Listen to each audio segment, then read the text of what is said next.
Hi. Thank you. Yeah. Wow, I'm very nervous. Okay.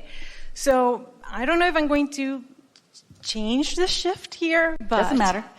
I have more a curiosity, or I'm a quantum healing hypnosis technique practitioner, and Meaning that I get to speak with people, and then in a level where their higher self is, I get the consciousness by a guided meditation where you can see into their vortex? No, I don't see nothing. I wish. You sense it? I can sense it, but in a way where in a state of alpha or gamma where you are more relaxed, I ask questions and your higher self can be open, and I ask your higher self to talk.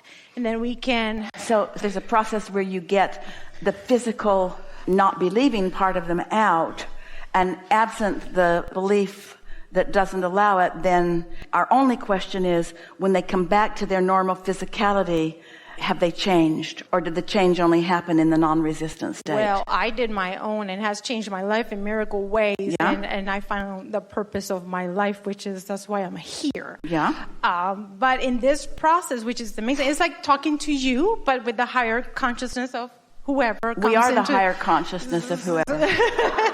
So it feels like that, and then I get the energy. But my question is about, because hypnosis, through the Lotus Canon, I don't know, I hope that you know, is about past lives, and to explore past lives and get the importance is not the past life, but there's two parts of this. Well, when you get in touch with that inner being, what you're going to find, if you could really talk to their inner being, you'd discover that their inner being is never looking back, always looking forward. Okay. Because each of those past lives put rockets of desire that is still pertinent and calling them forward. And so non-physical never looks back, only forward.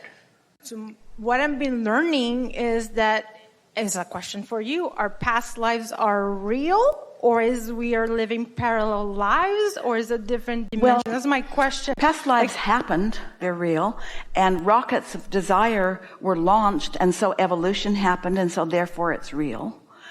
Sometimes when someone's wanting to, in a now moment, read a past life, sometimes, in fact more often than not, you can't tell if you're reading their past life or their current vibration. All you can read is an active vibration, and there is no active vibration happening in this moment about a past life. It's like someone will say, well, I'm sure that I starved to death in past lives because I'm overweight in this life. Yeah, that is a possibility. But the thing about that is that when you reemerge into non-physical, you leave behind all resistance, everything, and you become the fullness of everything that this life experience has provided for you. And so it's from that vantage point that your inner being always operates. There are a lot of different advantages to a lot of different things, and we would never proclaim anything not of value. We're just explaining that inner beings do not look back. And so any time you do look back, your inner being doesn't look back with you. And everything that we teach is about joining your inner being, not departing from your inner being. But everyone's not ready for that. There are a lot of people that feel like they benefit. In other words, there are people that will say, I had this going on for a long time, and then somebody told me that in a past life this happened, and then I got over it. Well, whatever it takes for you to let go of something that's bothering you, could even be a distraction, but we'll hear you. But there's really not a whole lot of value in us trying to combine or compare methods of understanding non-physical. The reason is I'm confused because it has deterred me from practicing. What has? The knowledge that I've been discovering that... Where are you discovering it? From other channelers and other people like in the spiritual world that I have heard, and says that there's no past lives and there's a parallel life. And I had a client. No past lives? That's everything. No past experiences when you are eternal beings? Is that even logical? That's what it all just got started here. We laid down this many tracks in this one life experience. That's it. There's no inner being to measure against. No, that's not. It's like everything is happening at the same time. There's no past nor future. Is only everything's not happening now. at the same time, but everything worth mentioning is. Okay. That's our point. The vibration that's active is the only thing you've got to bounce off of. What's active is what your playground is, or what your palette is. And that's why there's harmony in that, as we say, your inner being is only looking forward, because it's only what's going on right now. The relationship between what I humanly want and where I am, that's what it is. And so that squares with that. So when we come in this human form, is basically to our spirit to have another opportunity to create in different ways, so we can explore more of ourselves, to be our divinity expressing itself in different ways. And for what purpose? That's what I don't know. For the pleasure and the delight. The pleasure of creating, because we are all eternal beings. Finding something of interest to focus on, and then being so good at focusing purely that the law of attraction gathers the cooperative components. The energy that creates worlds flows through each of you. And you didn't come frivolously. You came with strong determination, strong interest in being exposed to more variety and finding new things to launch rockets about, knowing that once you launch the rocket, that it could become a pure manifestation for you, but even if you never let it be, it still exists as a point of attraction that lights up the sky for others. When I connect into, like, I'm going with a client and we are discovering their life, and then they're talking about a past life, or I'm going to my own experiences. What happens if I see myself dying in my past life, and then is that That's logical, me? because you died in every past life. Every one of them. So is that a correlation for my new life? This is the way we've explained it. Someone will say, I had a past life regression experience, and I was told this and this and this. And we say, we don't know if it was your past life or somebody else's, but this is true. It's active in your vibration now, or no one could have read it. It's active in your vibration now, or no one could have read it. And so some have found that by reading it and making it something that was past instead of present, maybe that's easier for people. So anything is for your own benefit, and then whatever you correlate or you see is because your higher self. We like this conversation for this reason, and only this reason. It's okay. No, we like it. We like it for many. We like this conversation for this reason. Most humans are trying to do all of their creating, their being, their making things happen through the translation of vibration that they do with their physical senses. So they're missing the main event, because they're missing the vortex version that they contributed to enormously since they got here in this physical incarnation. So satisfaction comes from only one place. It comes from having a desire and moving in the direction of that desire. And the reason that that is so is because every one of you has literally become a vibrational version that you haven't let yourself catch up with yet. But everything that your inner being is about gathering the cooperative components, you being one of them, so that you can catch up with what you've created, because that's the satisfaction. That's what you said you wanted when you decided to come. And so this is the reason we like this conversation.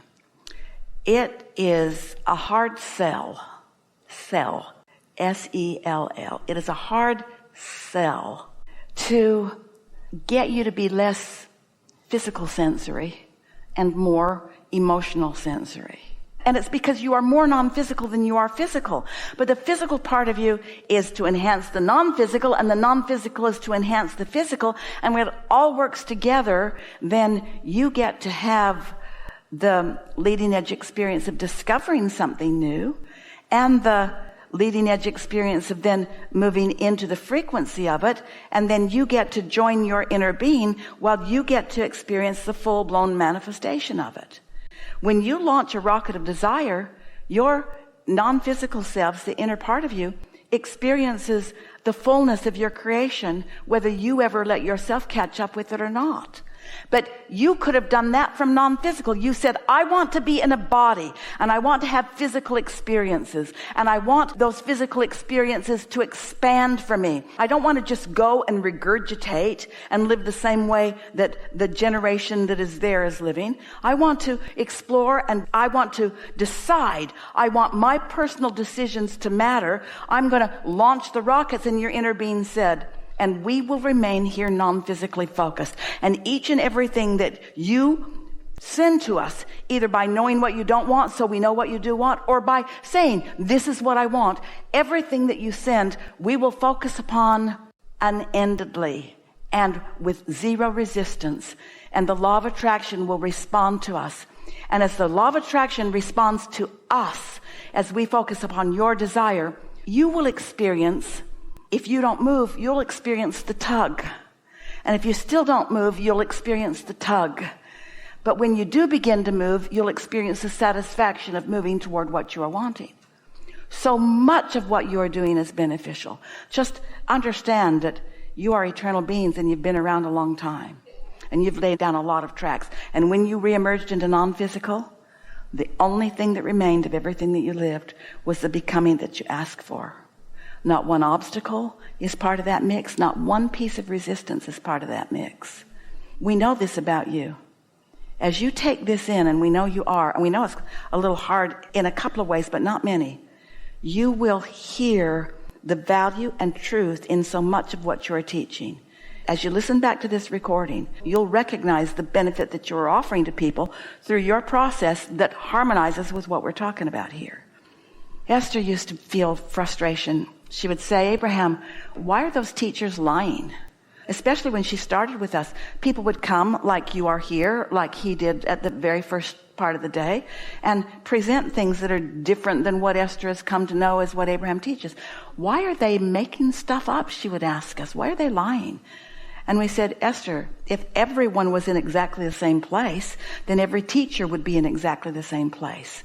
But there is variance, even from person to person in one day. There's variance in where you are. But one thing you can always be sure of, your inner being always knows where you are and always knows what you're asking for and is always advocating for you in that way, 100% of the time. And then there are those like you or like Esther that aid in the facilitation of that self-discovery. Yeah. So, this is a personal question. Of course, I'm a person. You know, for the first time ever, Esther asked for this table. And the reason she asked for this table was for this. And so, it's 100 tears too late, but there it is. So, the reason, because I'm in a transition, so like... Everyone is. The lady, the doctor... Everyone is. So in the crossroads, so I'm a veterinarian and I have this pull that took me into being a practitioner because I do follow the law of attraction. I'm a firm believer, and I have seen miracles in my life by following your passion, and synchronicities happen. But it comes to a point where you are so indoctrinated by limiting beliefs. Really good word.